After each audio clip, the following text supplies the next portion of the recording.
You are listening to Mishknei Elyon with Rabbi David Katz and Malcolm.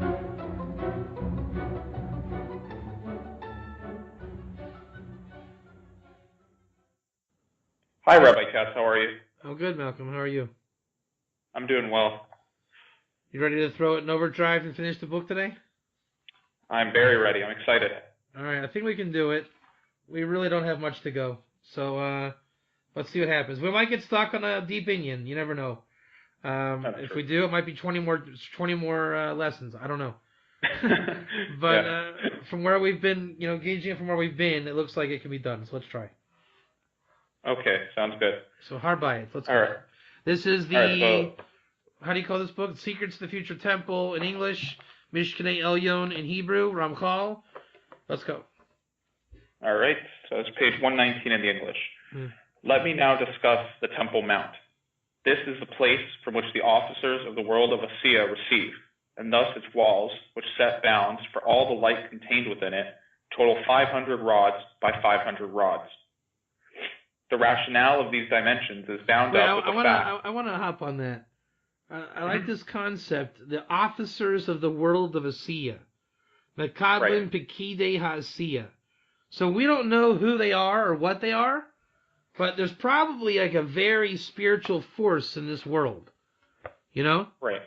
Probably like, not necessarily everybody even knows that they're one of those people. Oh, okay. I see what you're saying. So I was interpreting that like a malach, but it's not a malach? Well, it's the world of Asiya. So it's spirituality in our world. It's just an interesting point. There's probably, I don't know if I want to use the word portal, but there's channels in our world. Remember that the temple is not built right now, so the Shefa is coming into our world from these Pakidei HaAsiya.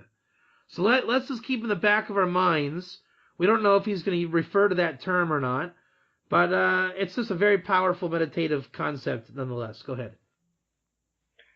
The rationale of these dimensions is bound up with the fact that all the lights that govern the running of the world work together in complete accord and perfect unison.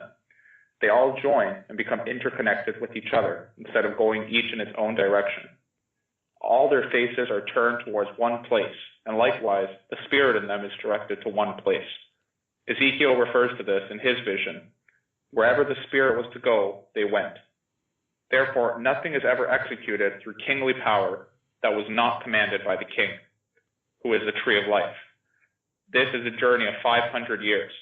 That is why the measure of the Temple Mount is the greatest of all, 500. But it did not spread out any further, for as she receives, so she gives. Greater size of the future Temple Mount. This future temple will be superior to the earlier temples.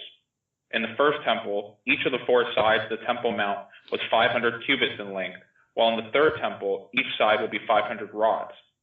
The use of the rod as a unit of measurement in the third temple is bound up with the fact that it will be built through the revelation of the hidden beginning, as I discussed earlier. Say it again. Note, the use of the rod as a unit of measurement in the third temple is bound up with the fact that it will be built through the revelation of the hidden beginning, as I discussed earlier.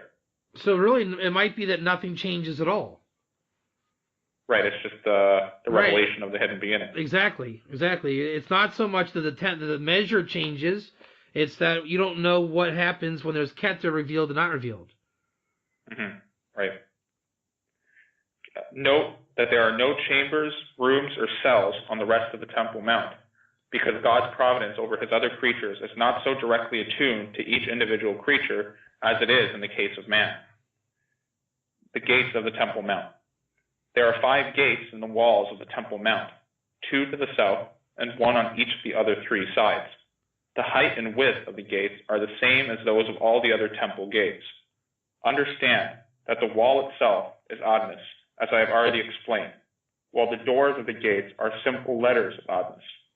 The Aleph and Yud stand to the right, and the Dalet and Nun to the left, and they are the ones that actually close the gate. The light shining inside the walls is all drawn down through the name Havaya, blessed be he. This is why it is written, this is the gate to Havaya. for this is the name that radiates and goes forth through the gate. Whenever any of these gates is opened, each one has known letters that stand out and flash up and down.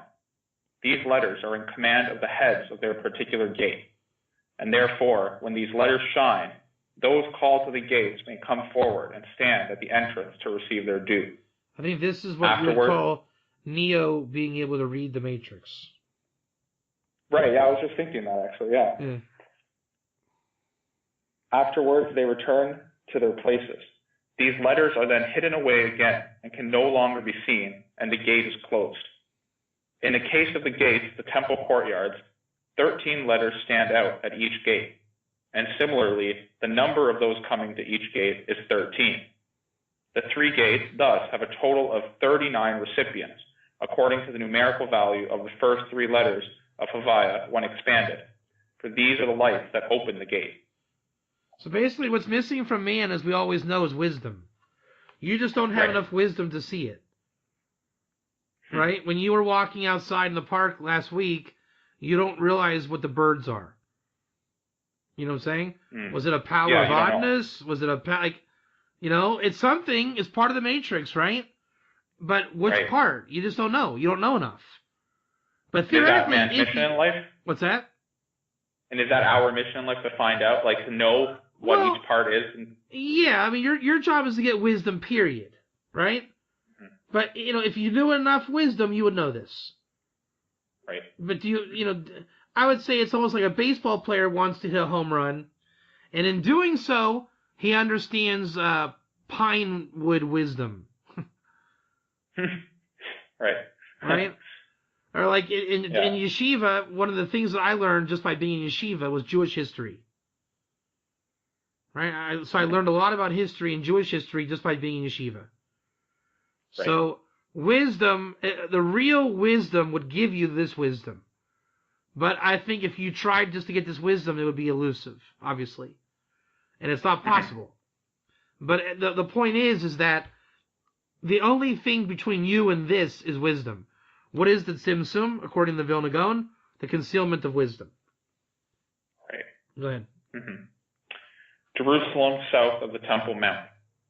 Let me now explain to you a very great secret relating to the 4 directions on the Temple Mount.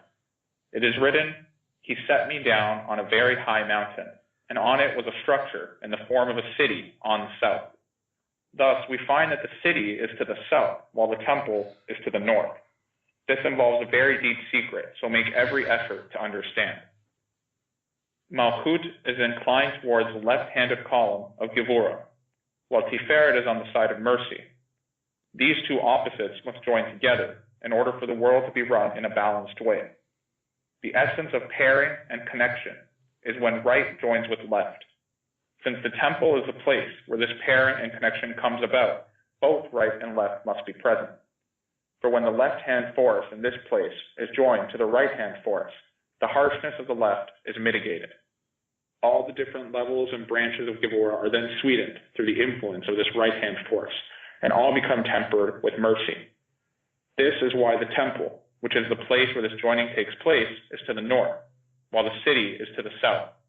For it is after the sweetening of the north through the influence of the right that the city emerges in this way. Understand this. The 4 sides of the Temple Mount. You should understand that all parts of the Temple Mount, west, north, east, and south, are in use.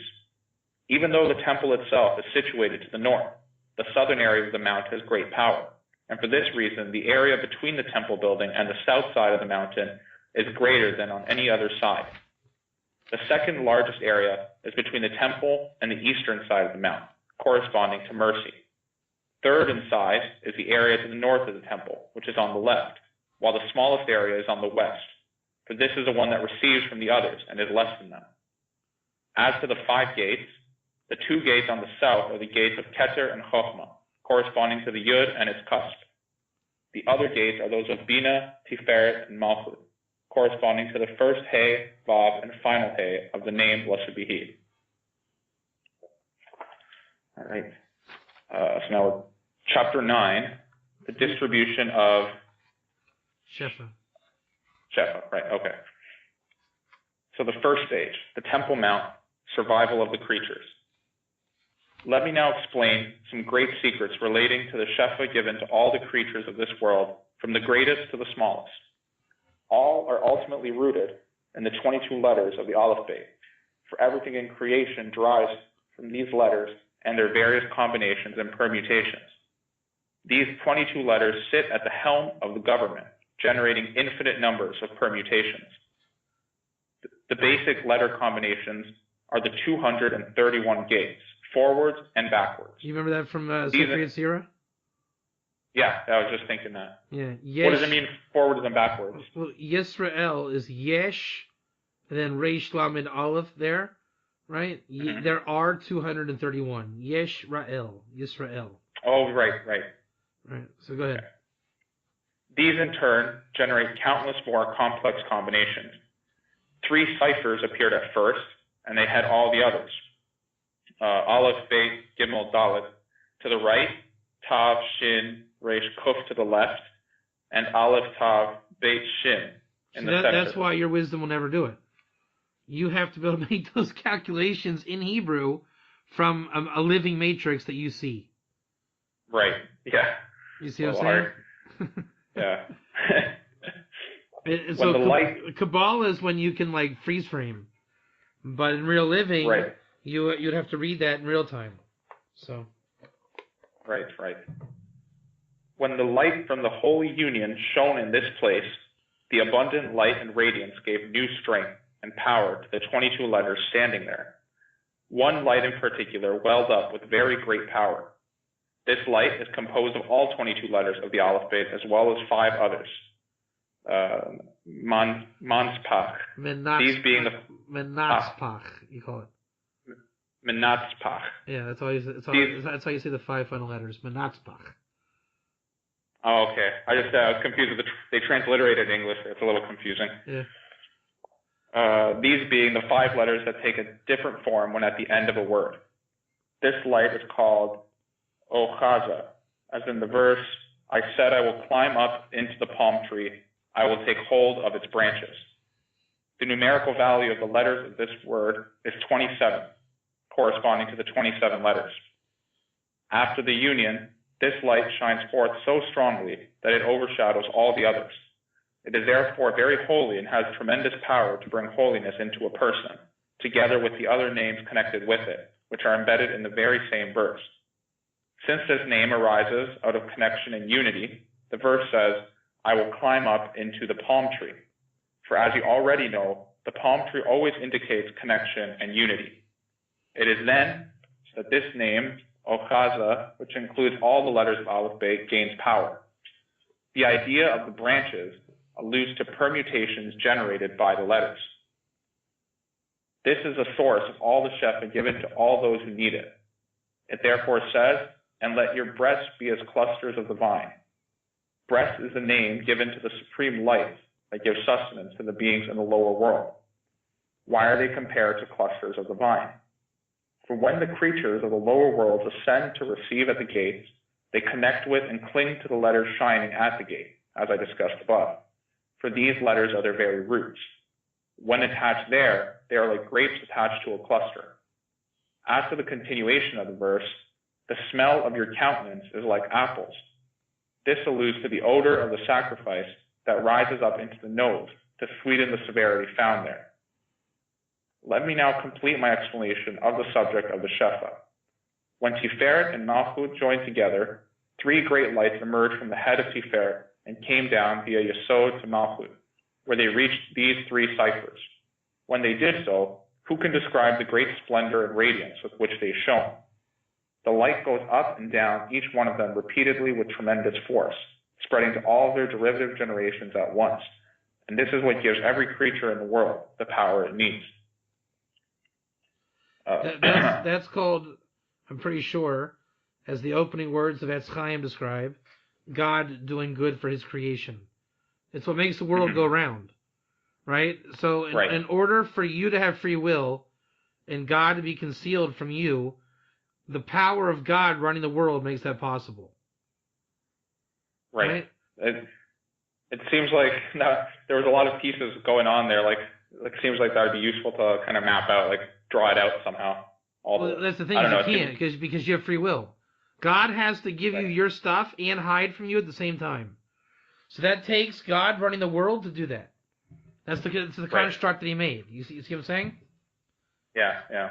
Because for you, it's just getting your Shefa, but there has to be the whole world running in a concealed way. So for Malcolm to get his Shefa, God runs the world, and so forth for everybody, and everything. Go ahead. The second stage, the Soreg, renewal of the creatures. After this, another light radiated from the head and shone down to the three ciphers in all their derivative generations. Through this great radiance, all the derivative generations were able to reconnect with their roots, making everything tightly bound together and deeply interconnected. As a result, they all shone with a very great new light that gave them regenerative power for themselves as well as the power to produce new generations. However, these new generations came forth only through the mutual joining and interconnection of these lights. As these lights embraced and combined with one another, a structure appeared in this place in the form of a partition of interlaced wood, known as the Soreg. This encompasses the entire Temple Mount inside the outer wall. The outermost area between the Soreg and the outer wall contains the basic Shefa required to enable all the different species to survive. This Shefa comes from the first light that shone down to the 22 letters as I explained above. This area surrounds all the others because it includes everything in creation and everything else is located within it. The height of this partition is exactly 10 handbreadths, neither more nor less. You already know the significance of the handbreadth and the measure of 10. This measure is sufficient to provide for all the creatures in the world. The third stage, the Chel, perfection of the creatures. Finally, a third light radiated from the head and reached the ciphers. This light encompassed all the lights and all the letters in their entirety, joining them all together in a single bond. This bond is expressed in the glorious, awesome name of Havaya, blessed be He. This gave everything in creation the power to attain perfection through the mystery of Adam. This great secret is known to those versed in the ways of wisdom, who understand the actual process through which the world comes to be rectified. The name to which I am referring is Adam, the expansion of Havaya with Aleph. All God's works came to being through Bina, associated with the name, how do you pronounce it again? Ekia. Ekia. When the latter name is expanded, it enters the middle Aleph of the expanded Havaya I mentioned, so that everything is included in Adam. Surrounding the area in which the light that I have been discussing spread out stands a wall 10 cubits high, known as the Chel. The sum of the numerical values of the letters of Chel is equivalent to that of Havaya and Ekia, plus 1 for the Kola. Thus, all the measurements of the house are duly complete. The steps leading up from the Chel to the courtyard. Hang on one second. Hang on 1 second. Mm-hmm. Mark the time for when I... Yep. From now, yeah. Hold on 1 second. Yep.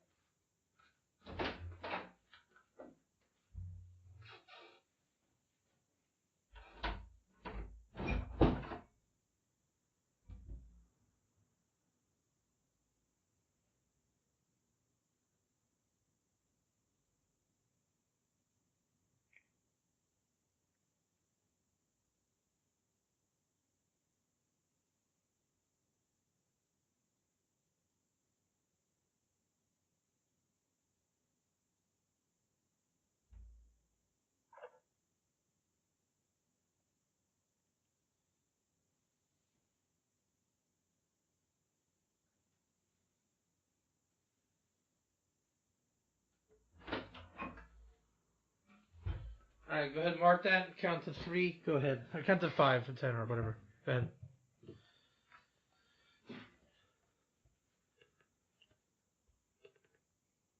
The steps leading up from the Chel to the courtyard. It remains for me to explain to you the meaning of the steps between the various areas of the temple. These steps involve great secrets, for they are literally the steps upon which the worlds and their inhabitants ascend from world to world. Thus, all the gates have steps leading up to them, though they differ in number in each case depending on their respective secrets. Leading up from the Chayot to the outer courtyard on the eastern side, there are 12 most imposing steps, while on the north and south side, there are 7 steps each. Let me explain this matter. The lights are arranged in 2 different ways, which is why there are 2 different paths for their ascent, each path corresponding to one of these different arrangements. So the lights are divided into 10 and 7. They are 7 when arranged in the order of the palaces, but 10 when arranged in the order of the 10 levels themselves. Both need to ascend. How do they do so? They always start from the bottom. Each lower light joins and merges with the light above it until all are bound together in a single unity. For this reason, there are as many steps as there are levels in order to elevate them step after step to the top. That is why there are 7 steps to the north and south corresponding to the 7 palaces. On the eastern side, however, there are 12 steps. Let me tell you why there are 12. This is a very deep secret, and you must apply your powers of understanding. The Malchut of the level of the Chayot remained on the level of the Ophanim. There, on the level of the Ophanim, this Malchut divided into 2, completing the number of steps. A new Malchut then came forth on the level of the Chayot, and from this Malchut were formed 2 great heads over all the Ophanim. They stand over them in the form of a male and a female. Thus, there are 10 levels with 2 heads over them. Since some of these heads were already in the world itself, i.e. the first Malchut that I mentioned, there had to be 2 more steps corresponding to these heads themselves. The steps from the women's courtyards to the Israelite courtyard. From the outer courtyard to the inner courtyard are 8 steps on all 3 sides. They occupy part of the vestibules leading up to the gates of the inner courtyard in between the cells of the gates. Let me explain to you the secret of these 8 steps. They have no names of their own. These are 2 names containing a total of 8 letters out of which these steps were formed. For when the worlds need to ascend, power and energy go forth from the higher worlds to give the lower worlds the strength to ascend. When the Chayot want to come up to the throne, 2 most powerful lights shine forth to them from the throne, giving them the strength to ascend. As they go up, the power of these lights makes them sing a most pleasant song, for it is these lights that give them the strength to rise up. For this reason, the angels will not leave them so as to not lose their strength. These 2 lights come out from the wisdom and understanding in the throne. The name of the first light is Kadosh, while the name of the second is Baruch. Their roots are respectively Havaya and Ekyat. When these lights shine on the Chayot, who can describe the thunderous surge of agitation and trembling and the roar the Chayot send back as they receive them in awe and fear, holiness and purity? From these lights, the Chayot gain the strength to ascend. This is what is written, and one calls to another and said, Holy, holy, holy is Hashem of hosts. While Ezekiel said, and a wind lifted me up, and I heard behind me the sound of a great noise. Blessed be the glory of Hashem from his place. It is through these 2 names that the angels go up, and this is why the people of Israel rise on their toes when saying these 2 verses in their prayers. For when the Chayot move forward to ascend, they too say these words. At first it says, and I heard the sound of their wings like the sound of abundant waters. But when they stand at the higher level to which they rise, it says of them, when they stood, they let down their wings. Understand how the steps came to be in front of the gates. It was when the light burst through the walls and spread forth outside that these lights were revealed to the creatures of the lower world. Steps between the altar and the vestibule of the sanctuary. 12 steps lead up from the inner courtyard to the vestibule of the sanctuary. They are 12 because they correspond to the palaces of the throne, of which there are 6 in the palace of desire, and another 6, making a total of 12. The highest of all, Holy of Holies, is the one that goes up to the world of Atzilut. The gate facing east shall be shut. Let me now explain to you a secret relating to the instructions given to Ezekiel as to the gate of the inner court facing east. The east gate is a place of the most intense light and power, and cannot be opened for the creatures of the lower world except on Shabbat and the new moon. This is because it is in direct alignment with the great gate, and must therefore be kept closed. It can only be opened for the prince, namely the Messianic king. Because of his great strength and paramount importance, this gate will be open for him, but no one else will be able to enter except on those 2 days. Let me explain to you. Let's start this paragraph over again. Now that we see we're talking, Okay. Apparently this is like, the light of Mashiach, the Shefa of Mashiach. Let's see what that means. Go ahead. Right. Let me now explain to you a secret relating to the instructions given to Ezekiel as to the gate of the inner court facing east. The east gate is a place of the most intense light and power, and cannot be opened for the creatures of the lower worlds except on Shabbat and the new moon. Okay. This is because it is in direct alignment with the great gate, and must therefore be kept closed. It can only be opened for the prince, namely the Messianic king. Because of his great strength and paramount importance, this gate will be open for him, but no one else will be able to enter except on those 2 days. Let me explain to you what is special about these 2 days. On these days, the Shekhinah receives a very great light indeed from Tiferet. Now let me tell you the difference between Shabbat and the new moon. The new moon is down below, in the sense that the Shekhinah receives power from Tiferet, a new power to govern all of her armies for her entire 30-day circuit. Shabbat, on the other hand, rises to far higher levels. For these reasons, this gate will be open on these 2 days, and the people will come to prostrate themselves and share its great light. However, the obligation to appear in the temple on festivals is bound up with a different secret. The purpose is to reconnect the branches with their roots 3 times a year. The roots are divided into 2, one to the right and one to the left. The pilgrims must enter by one gate, proceed across the temple, and leave by the opposite gate in order for all the roots to be joined to one another, and thus become interconnected and unified. When this happens, it is said, "And who is like your people Israel, one nation in the earth?" Water flowing from the Holy of Holies. By the entrance to the inner house is a small path where the sweetest waters flow. Let me tell you where these waters come from and where they are going. These waters come from the innermost place of delight, a place of the most powerful mercy. For that reason, as these waters come out, their direction of flow is to the south. They then flow out of the temple. Where to? This is explained in the verse, "And they will come into the sea of the putrid waters, and the waters shall be healed." For their mission is to heal all gatherings of water from their saltiness by means of the tremendous mercy they contain. These waters are not the same as the basic Shefa given to enable all things to subsist, but rather a most precious light that shines from the Holy of Holies in order to temper the severity of Gevurah in any place that it is strong. Even so it says, "But its swamps and marshes will not be healed. They will serve to supply salt." For some Gevurah is needed in the world, and this is the significance of the salt required with all sacrifices. For this reason, they will serve to supply salt, and this is why some was left. If it were not so, mercy would spread out on every side, and all the powers of Gevurah would disappear. Right. We had that in the Randush here. There has to be Gevurah in the world for there to be proper mercy.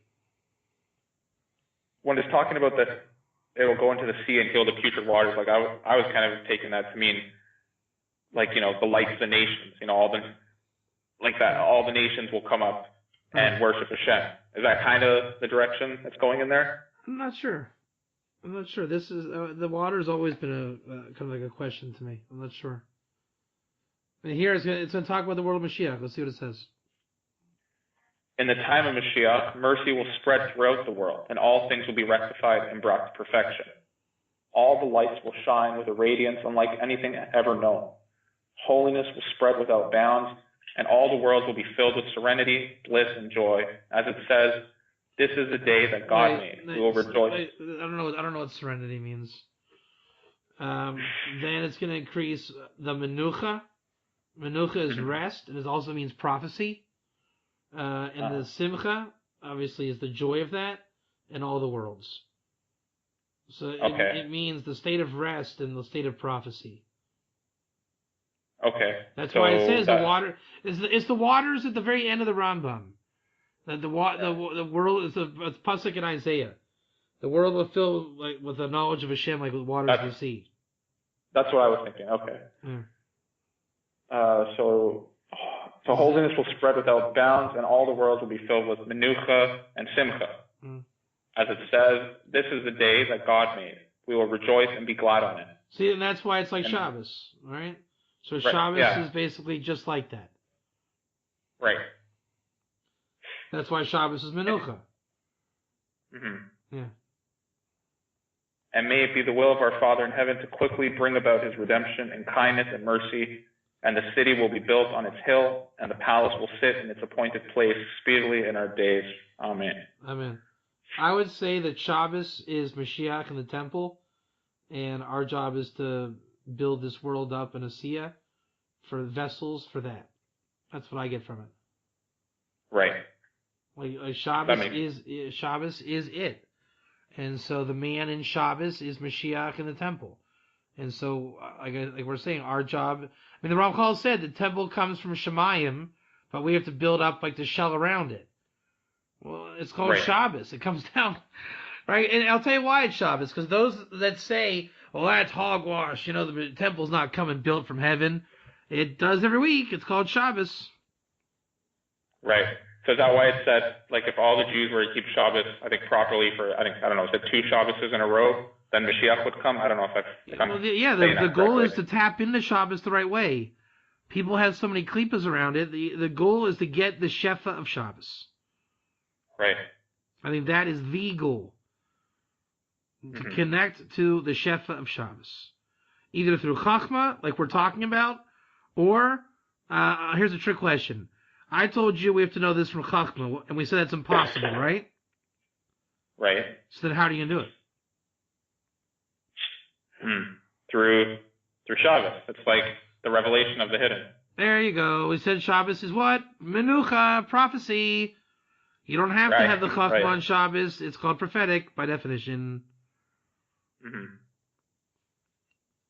Just by being in Shabbos, you can get Shabbos. Right. That's how you leapfrog the necessities. Because otherwise, you'd have to find that during the week.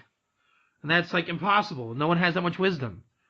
Shabbos is God's kindness on the highest level because he gives it to you for free. Or he gives it to you without chachma. It's prophetic. Wow, that's important then, Shabbos. Yeah, God just gives it to you. That's the only kindness that we can be talking about, where it says God's kindness gives it, right? So where I don't see this kindness that you're speaking about. No one ever thinks of Shabbos. Right. Shabbos is God giving it freely every single week. Our job is to figure out and tap into Shabbos. Shabbos is like the city he's talking about. Meaning Shabbos is a thing. It's tangible. It's a Shefa. You have to figure out and tap into that Shefa. Then, wow, that just brings a whole different point of view on Shabbos. Yeah, Shabbos is a Shefa coming down for you to tap into.